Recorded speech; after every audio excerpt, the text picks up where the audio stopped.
Gracias, Señor. Manifiéstate esta noche. Háblanos.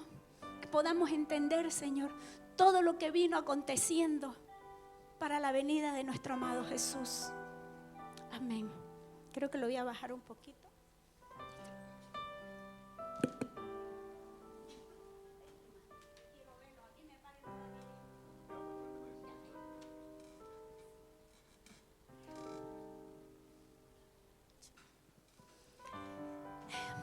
Siempre con las iniciativas en la iglesia, cada día de hacer lo mejor, la excelencia. Por instrucción aquí, bueno, el Espíritu Santo es el que nos guía, ¿no? El pastor se va a comenzar, ya se comenzó en la célula, el Nuevo Testamento, comenzando con Mateo, el nacimiento de nuestro amado Jesús. Pero es tan hermoso la importancia. Siempre me gusta, se los digo, ser un poquito histórica, porque me gusta indagar cómo suceden las cosas, por qué sucedieron, cómo se llega a un lugar, cuál es el camino, cómo comenzó todo. Entonces, vamos a hacer un paréntesis. Quiero que pongan el versículo de Malaquías 4, 6 y 7.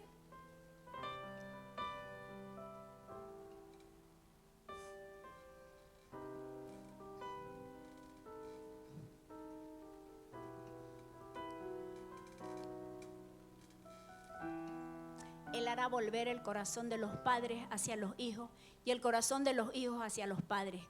No sea que yo venga y hiera la tierra con maldición. En nuestra Biblia está de esa manera.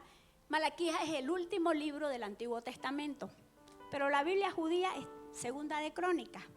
Según por ahí dicen que a ellos no les gustaba la palabra maldición, por eso pusieron el libro de Crónicas cuando se restaura el templo, todo Jerusalén, cuando vuelven del cautiverio. Bueno, pero eso no nos interesa a nosotros. El punto es que Malaquías, como el último profeta, el último libro en la Biblia del Antiguo Testamento, este profeta fue contemporáneo de Esdras, de Nehemías, Zacarías, Ageo. Ellos fueron participantes de la restauración de Jerusalén. Cuando vuelven del cautiverio, sabemos que Nabucodonosor se llevó al pueblo, al pueblo judío en el cautiverio a Babilonia. ¿Ya? Y vamos a hacer un dibujito aquí porque quiero ir dándole las pautas.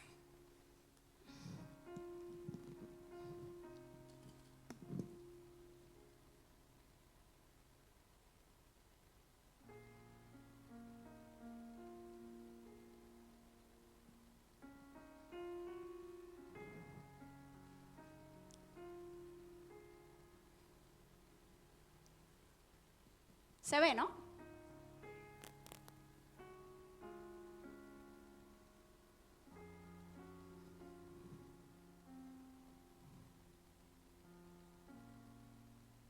Ya.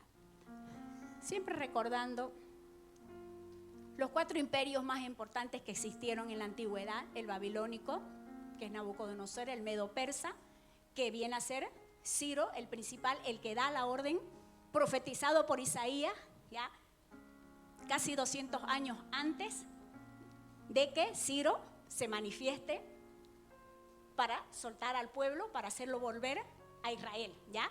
Es Ciro el rey. Y el imperio griego, que en ese es el que nos vamos a centrar, ¿ya? El imperio griego, que es la estatua que soñó Nabucodonosor, que era la cabeza de oro, los brazos y el pecho de plata y la cadera de bronce. Y el romano, que es barro, que es hierro, ¿ya? Bueno, hasta ahí vamos. Resulta que en ese tiempo, estos 4 profetas que le nombré, más Esdras el escriba, trabajan para restaurar, otra vez instaurar la santidad en el pueblo. El pueblo de Israel, al haber ido cautivo 70 años, la gente se mimetiza, ¿no es cierto?, con las culturas, se corrompe, practica lo que hacen en otros lados. Entonces, vuelve el pueblo, es más, fueron tan drásticos que Esdras incluso hace que los sacerdotes que se habían casado con mujeres extranjeras las despidan. Malaquías también. Cuando estamos, Malaquías habla exhortando al pueblo porque restauran de nuevo Israel, pero nuevamente comienza el pueblo a corromperse. Tanto que Malaquías les dice, exhorta al pueblo, me traen como ofrenda, decía el Señor, el cordero cojo, enfermo. O sea, Dios indignado con el pueblo porque era el pueblo ingrato. En ese tiempo, cuando la profecía que dice Malaquías, y él hará volver el corazón de los padres hacia los hijos y los hijos hacia los padres, no sea que yo hiera la tierra con maldición. ¿A quién se refiere? Que iba a hacer volver el corazón del padre a los hijos y los hijos. ¿Qué espíritu? Era el espíritu de Elías, ¿no es cierto? Enviaré a Elías. Pero ya Elías había pasado, ¿no es cierto? Elías fue en el tiempo de los reyes, antiguamente, porque están, bueno, los voy a chipar con mucho. Entonces, ¿qué es lo que pasa? Este Elías del que habla el Señor es el profeta Juan. ¿Ya? Dice que él volverá con el espíritu de Elías. Tan es así que fíjense las características de Juan. Vestía con pelo de camello, al igual que Elías, ¿no es cierto? Elías tisbita vestía con pelo de camello y un cinto de cuero. Ahora, esos 400, cuando desde Malaquías hasta Mateo, el Nuevo Testamento, pasan 400 años de un aparente silencio de parte de Dios, pero ese silencio fue que no hubieron profetas. Claro, cuando el pueblo de Israel vuelve, vino a ser una provincia, habían perdido su reinado, habían perdido todo. Entonces, para restaurarse era una provincia, eran pequeños, eran pocos, porque otro poco se quedó en Persia, de la gente. Y la instauración para restaurar a estas personas pasa ese tiempo. 400 años suceden en aparente silencio. No hay profeta, no hay profecía, pero nosotros creemos que es un silencio, pero no fue así. Por eso esa alabanza le puse en la célula, el otro día lo di el tema, de que cuando Dios está en silencio porque está trabajando, ¿no? Entonces, Dios nunca dejó de trabajar, jamás. Pero ¿qué pasó? Fue como que los abandonó a su suerte. Al no haber profetas, quedaron sacerdotes.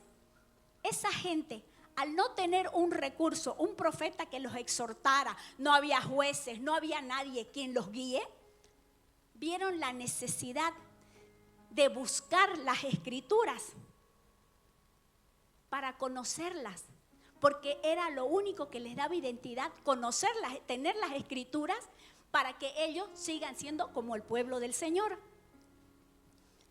Mientras estas cosas suceden, aquí pasa algo fuerte. El pueblo, aparentemente solo, abandonado, buscando al Señor, comienzan a levantarse sectas, pero era necesario que caigan ciertos imperios. Cae el babilónico por los medos persas, vuelve el pueblo de Israel y el imperio griego comienza a manifestarse. ¿Qué sucede en ese periodo de los 400 años? Era necesario para la venida de Jesús que sucedieran cosas importantes. Por ejemplo, el idioma. Hablaban hebreo, pero ya hasta su idioma se habían olvidado el pueblo. Era el griego. Entonces, ¿qué pasa? El imperio griego, cuando llega a dominar, porque Alejandro Magno, con 20 años, hasta los 33, en 13 años, conquistó infinidad de naciones. Fue un tipo espectacular y murió a los 33 años, jovencito. ¿Y qué es lo que trae? El idioma griego. ¿Para qué? ¿Por qué sirve el idioma griego? Para que todo el evangelio sea predicado. Cuando Pablo hablaba era en griego. Pero ¿qué sucede a través del imperio griego? Muere Alejandro Magno y como no tenía heredero porque la matan a su mujer y a su hijo, tenían 4 generales importantes. estos 4 generales que se llaman Lisimaco, Seleuco, Casandro y Ptolomeo.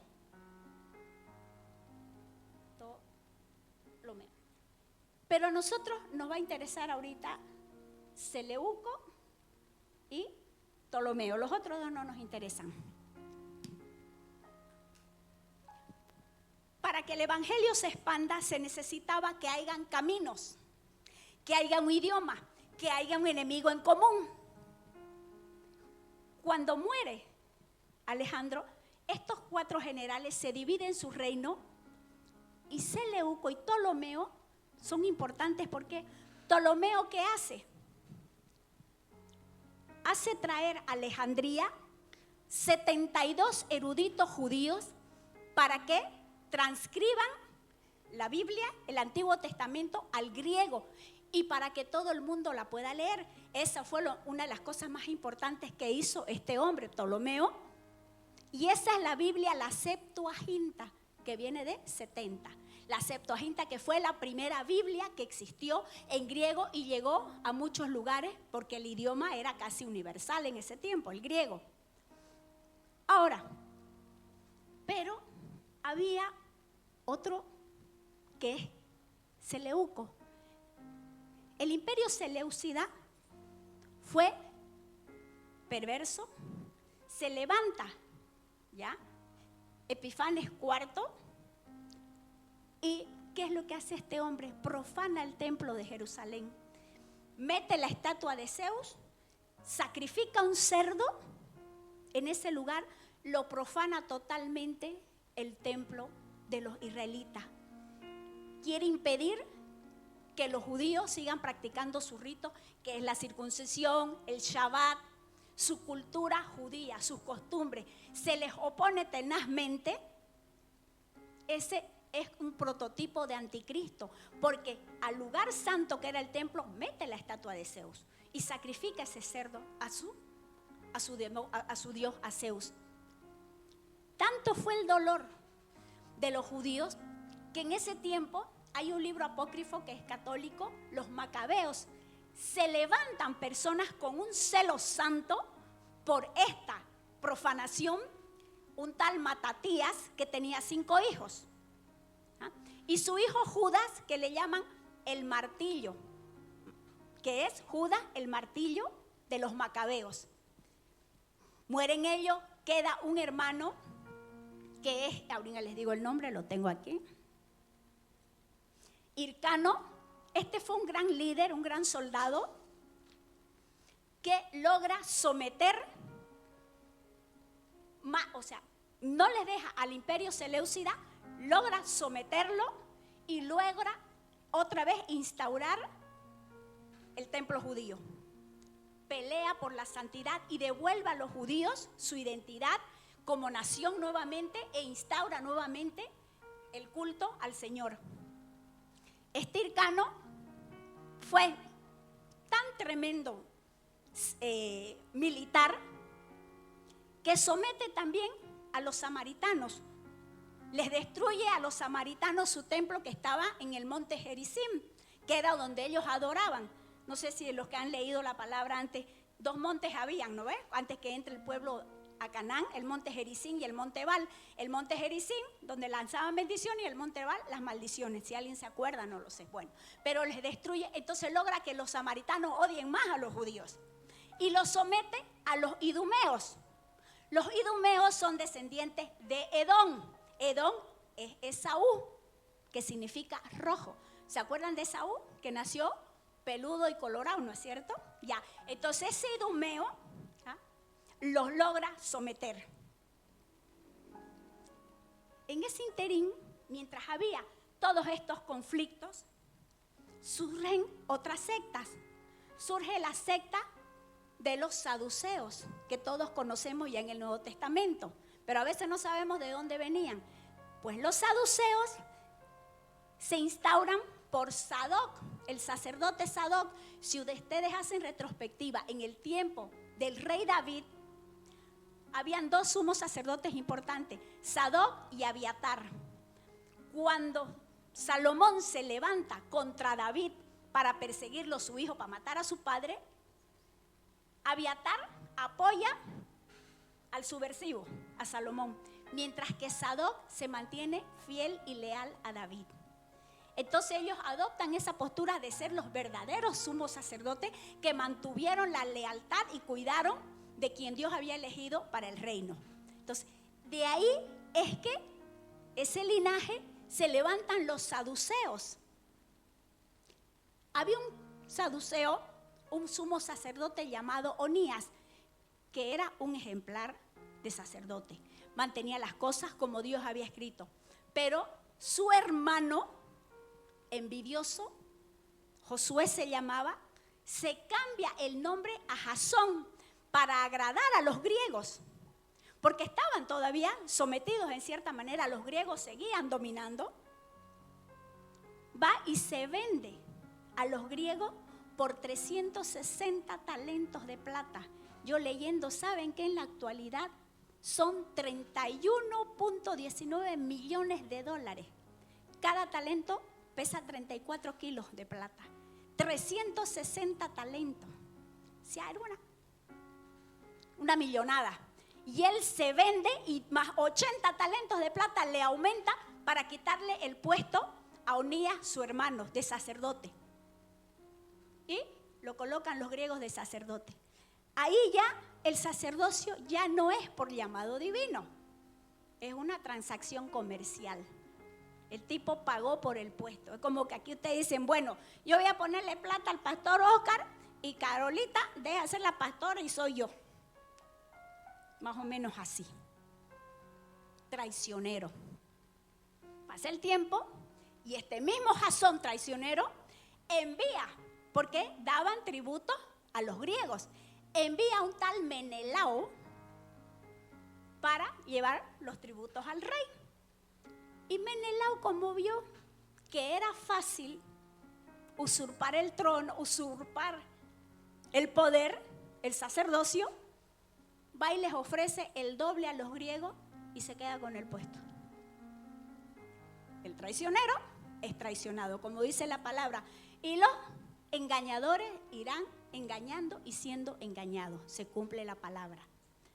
Entonces ahí vemos cómo se corrompe el sacerdocio de Sadoc, que era en un principio de lealtad, de cumplimiento bíblico. Era un tipo que ni siquiera pertenecía al linaje de los sacerdotes, este Menelao. Obviamente, al no tener un poquito de conciencia lo que era la orden, la doctrina del Señor, se convierten los saduceos, que ahí vienen, en una, ¿cómo les puedo decir? Aristócrata. Una secta de gente acomodada económicamente, apoyaban al gobierno de turno porque ellos gobernaban en el templo. Entonces ellos hacían sus negocios. Esta fue la secta que entregó a Jesús. Caifás era saduceo. Ellos, su negocio tenían en el centro. ¿No ve que compraban los corderitos para el sacrificio? Ellos vendían los corderitos, ellos todo. Cambiaban, venía la gente con su moneda de otros países, como aquí, digamos. Vienen y se la pagan el dólar a precio oficial, ¿no? Pero usted afuera es otro. Ellos hacían ese tipo de negocio. Hicieron de la casa del Señor un mercado. Eso es lo que hicieron los saduceos, para que sepamos de dónde nace. En ese interín, ese movimiento que todo se corrompía, también se levanta la secta de los fariseos. Los fariseos eran de clase media, más con el pueblo, pero ellos eran los doctos en la ley, con los escribas, que esos tenían el conocimiento para instruir al pueblo. En las sinagogas ellos enseñaban la palabra. Y ahí estaban saduceos y fariseos.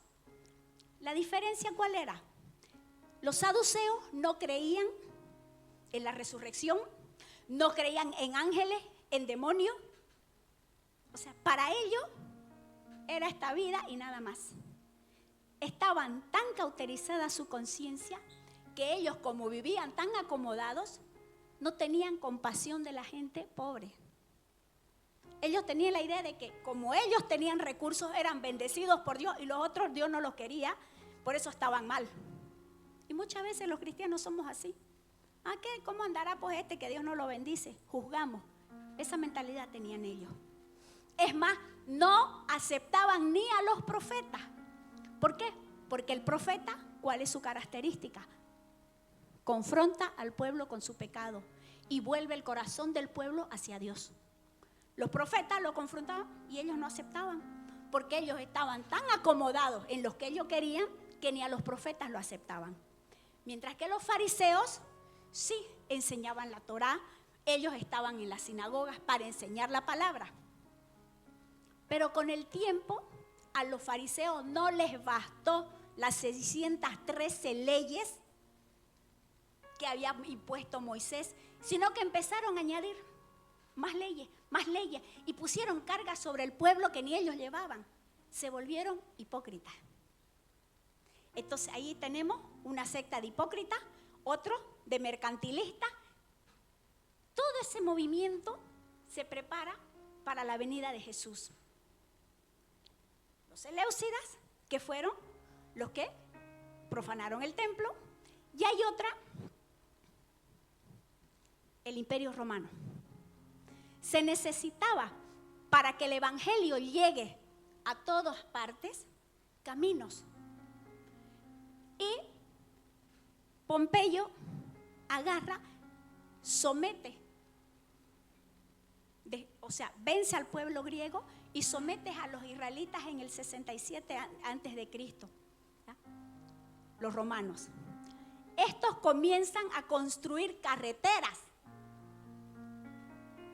Creo que 400,000 kilómetros de carretera hacen. ¿Y cuál era el objetivo? Que la gente vaya por los caminos con sus negocios y todo, para que no los asalten. Y ellos ponían centinelas en los caminos, pero ¿qué pasa? Los romanos, ellos trajeron la cruz. La cruz no fue inventada por los romanos, fueron por los asirios, pero ellos pusieron las cruces. ¿Qué pasaba? Delincuente, asaltante, maleante, ladrón, los crucificaban y los ponían en las carreteras crucificados. ¿Para qué? Para aterrorizar a la gente, para que no roben, no hagan ninguna cosa fea, porque iban a ser crucificados. Entonces eso era un impacto psicológico para la gente, ir por las calles y mirar los crucificados. Claro, les venía temor. ¿Y qué dice la palabra? Gálatas 3:13, que Jesús se hizo maldito por nosotros para librarnos. Eso está escrito también en Deuteronomio 21:23, que todo aquel que es colgado en un madero es maldito. Entonces, imagínense ahora nuestro amado Jesús, lo que tuvo que hacer por nosotros, llegar a ese nivel para salvarnos. Pero ese fue el amor de Dios. Todo este movimiento seguía. Estuvieron los herodianos. En toda esta movida, cuando Hircano los somete a los samaritanos y a los idumeos, ahí se levanta un tal Antípater. Este Antípater idumeo de Edom es el padre de Herodes. A 2 de sus hijos los coloca en gobierno y ya sabemos que Herodes llegó a ser rey. El tipo sí hizo algo bueno, reconstruyó el templo de 500 años, el segundo templo, lo reconstruye porque estaba deteriorado. Fue un excelente arquitecto, pero fue un tipo criminal.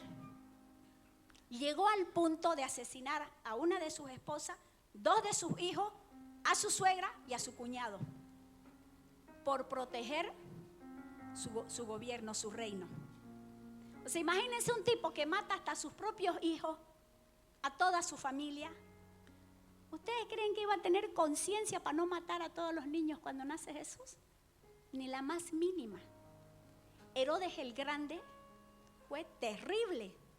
Es más, él muere de 70 años agusanado porque le vino una gangrena en los riñones y se llena de gusanos, tenía convulsiones, fiebres altas, sufrió muchísimo. Fue perverso. Estaban los celotes también que se levantan. Le estoy hablando de todo lo que había antes del nacimiento de Jesús. ¿Ya? Los celotes era otra secta que se levantó, eran un tipo de sicarios más o menos. Aborrecían a los romanos y no los aceptaban que los gobiernen. Entonces ellos tenían la idea de que el rey que iba a venir, Jesús, los iba a salvar del imperio romano como un guerrero. Y también están los esenios.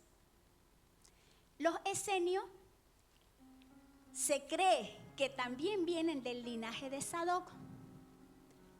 Los esenios fue un grupo de personas que al ver tanta corrupción se autoexilian, se van al sector, eso lo deben haber leído por ahí, a Qumran, ¿ya? Un grupo que eran como 4,000 personas y viven una vida monástica, tipo monasterio, se apartan, tenían ritos, se bautizaban, pero ¿qué es el trabajo que ellos hacen? Comienzan a transcribir los manuscritos. ¿Ya? Ese es su trabajo, transcribir manuscritos, porque en Judea todos se estaban corrompiendo. Entonces ellos se autoexilian para preservar esto. Y se cree que Juan el Bautista fue esenio. Él bautizaba en el río Jordán. Yo leía, ¿no?, de que ellos entrenaron a Juan el Bautista, los esenios, pero yo pienso lo contrario. Es una moción mía. ¿Por qué? Porque Juan el Bautista, ustedes saben que cuando él nace, el ángel se le aparece a Zacarías, su padre, y le anuncia del nacimiento de Juan el Bautista. ¿No es cierto? Y hay profecías. En Lucas 1, 37 creo es al 42, hay profecías sobre ese niño que iba a ser el que abría el camino para el Salvador. Y saben una cosa, ¿no? Lo hemos leído. María era parienta de Elizabeth. Eran primos probablemente. Entonces, claro que sí. Juan sabía quién era Jesús. Nosotros de parientes siempre nos contamos las historias, los chismes y todo, ¿no? ¿Cierto? Porque somos familiares más cerca. Entonces, ellos también. Juan era pariente de Jesús. A pesar de que en el nacimiento, César Augusto en ese tiempo hace el censo porque tenía que saber cuánta gente había para cobrar impuestos. Es cuando Jesús se va, cuando María y José se van para el censo y nace Jesús en Belén, ¿no es cierto? Entonces, sabía Juan el Bautista. Entonces, los esenios, creo yo, que tenían mayor conciencia y claridad de que Jesús era el rey, el verdadero Mesías. Los otros no lo aceptaron. ¿Por qué? Porque Juan seguramente les dijo. Es más, cuando Jesús viene, ¿qué dice Juan? He aquí el Cordero de Dios que quita el pecado del mundo. De inmediato lo reconoció, del cual no soy digno de desatar sus sandalias. Lo reconoció de inmediato. ¿Y qué le dice? Tú venís a que yo te bautice cuando si sos mayor que yo. Y Jesús le dice que era necesario que eso se tenga que hacer. Entonces, sabía Juan. Todas estas cosas suceden hasta el nacimiento de Jesús. Sabemos que María y José se van a Belén. Todos conocemos la historia. Vienen dolores de parto, nace Jesús. ¿Y quiénes son los primeros en llegar? ¿Quiénes son los que reciben la información? Los Reyes Magos. Los Reyes Magos no eran magos, así le decían, pero eran astrónomos. Conocían los movimientos de las constelaciones y antes se guiaban por eso. ¿Ah? ¿De dónde venían estos Reyes Magos del Oriente? Probablemente de la escuela de Daniel. Daniel fue un experto en el conocimiento profético de los tiempos posteriores. Entonces, estos Reyes Magos, estos astrónomos, ya venían. ¿Por qué? Porque dice que en el año 7 antes de Cristo hubo una alineación planetaria de Júpiter y Saturno. Para ellos, en la antigua Mesopotamia, Júpiter era el astro rey y Saturno la estrella de los judíos. Entonces, ¿qué? Nació el rey de los judíos. Entonces, con esa guía llegan los reyes magos y buscan a Herodes. ¿Dónde está el rey de los judíos que ha nacido? Con convicción absoluta. Herodes se asusta, pero ¿qué rey de los judíos si soy yo? Y él se siente amenazado. Si mató a su familia, imagínense que aparezca un rey de los judíos y él, ¿dónde quedaba? Le dice, vayan diligentemente, indaguen dónde está el niño y me avisa para que yo también vaya y adore. Mentira.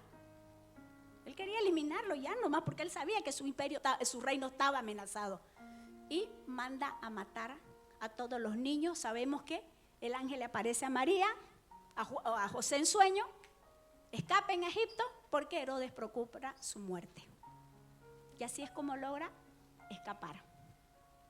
Y Herodes queda bravísimo, mata a los niños. En la palabra dice que, en las historias dice que Herodes murió el año 4 antes de Cristo. Eso es imposible. ¿Cómo el año 4 antes de Cristo? Si él mata a los niños cuando nace Jesús. Hubo un error de cálculo por Dionisio, ¿ya? ¿Por qué? Porque en la antigüedad el calendario era lunar. El que tenemos ahora es solar. El anterior era de 360 días y el actual es de 365. Entonces, un error de cálculo y escribieron de que Herodes murió en el año 4 antes de Jesús. No, al contrario, murió el año 4 o 6 después del nacimiento de Jesús, porque él fue el que mató a los niños. Ahora, todo este pequeño resumen lo di en la célula. ¿Con qué intención? Porque vamos a entrar al estudio de los 4 evangelios de Mateo. Ayer estudiamos las genealogías con la célula. El primer capítulo de Mateo, paso a paso, de ver que el evangelio de Lucas es por el lado de Salomón, de María, y el evangelio de Mateo por el lado de Salomón. Otro día lo vamos a dar ese estudio para que lo entendamos con claridad, porque no quiero excederme. Yo sé que es harta información, yo sé que quisieran que les hable, pero es tan importante, hermano, saber las historias, o por lo menos a mí me apasionan. Y me gusta que la gente sepa dónde está parada. Cuando predique de Jesús, cuando hable del reino, usted sepa cómo sucedieron las cosas, para que no le mientan. Que usted sepa cómo surgieron los fariseos, los saduceos, los esenios, todas estas sectas que aparecieron previo a Jesús, los celotes. ¿Por qué no lo aceptan a Jesús? Porque según ellos no coincidía con las profecías. Claro que coincidía. Cuando dice en Miqueas 5:2, léalo.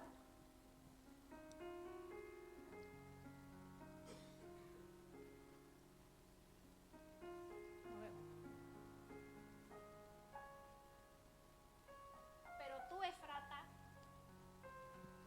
pequeña para estar entre las familias de Judá, de ti me saldrá el que será Señor en Israel, y su salida bueno, no veo bien ya, pero ustedes lo están leyendo. Ahí la profecía de Miqueas habla de dónde iba a nacer Jesús, en Belén. No lo aceptaron a Jesús porque creían, como decían, Jesús de Nazaret.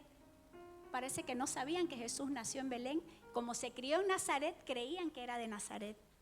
Indagaron, pero no entendieron eso. Los celotes no lo creían. ¿Por qué? Porque esperaban un rey guerrero que venga y los libere del yugo romano.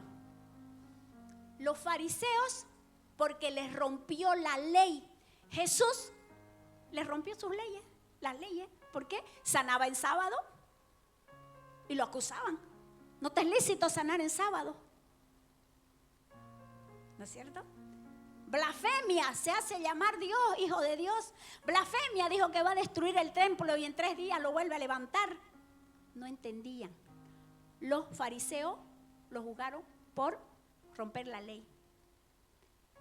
Y los saduceos, ¿qué pasa? Como ellos estaban acostumbrados a tener la tranquilidad, el dominio, y de pronto empieza este movimiento de Cristo, y ellos no les gustó, no les pareció que se le mueva su comodidad. Y Jesús vino a desestabilizarles todo. Y son los que lo entregan a Jesús, Caifás. Hasta aquí, mis amados, un breve relato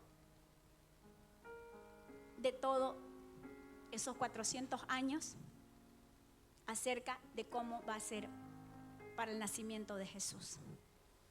Amén, mis bellos. Espero no haberlos aburrido. Karina me dice, me gusta porque me llevas al lugar y yo voy imaginando, me dice, pero es tan importante, lo mismo siento yo, porque cuando estoy leyendo, estudiando, yo también estoy en el lugar y voy visualizándolo hasta la llegada de nuestro Mesías. Nace Jesús en ese tiempo, pero ¿qué es lo que importa para nosotros? Que Jesús nació en nuestro corazón. El nacimiento de Jesús fue para salvación. Jesús significa Salvador, pero que esté en tu corazón, que Él nació en tu vida, es tu salvación. Eso es lo que importa, que Jesús vino a salvar lo que se había perdido. Jesús nació en nuestros corazones y somos su habitación. Eso es lo más maravilloso. Y nos introducimos todos, por lo menos los que tienen célula, al estudio profundo de los 4 evangelios. Empezamos con Mateo. Amén. Padre Santo, te doy gracias, Señor, por tu palabra. Gracias por tus promesas, Señor. Gracias, Padre Santo, porque la historia también es tan importante, el conocer cómo sucedieron los hechos. Amado Rey, gracias por esta noche. Gracias porque el conocer tu palabra, Señor, es lo que nos tiene firme. Lo único que nunca va a pasar es tu palabra, Señor. Que tu presencia se mueva en nosotros y síganos enseñando, redarguyendo, ministrándonos en el nombre de Jesús.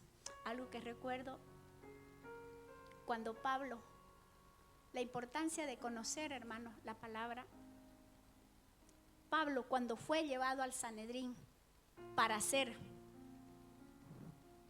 juzgado, ¿qué discernió Pablo? Saduceos y fariseos. Doctrinas diferentes, pero estaban en contra de él. ¿Qué es lo que hace Pablo? Al tiro discierne y habla y dice, yo estoy siendo juzgado por hablar de la resurrección. Pero los divide a los fariseos y a los saduceos, porque los fariseos apoyaban la resurrección y los saduceos no. Entonces los divide a sus enemigos. Y apela a César porque él era romano, de ciudadanía romana, y no lo crucifican, lo salvan. ¿Por qué les digo esto? La importancia de que usted conozca la historia, para que usted no se la charle a nadie, así como Pablo, que era un erudito, un hombre entendido en la ley, en la Torá, y fue un instrumento poderoso para llevar el evangelio. Que Dios me los bendiga, mis amados. Amén.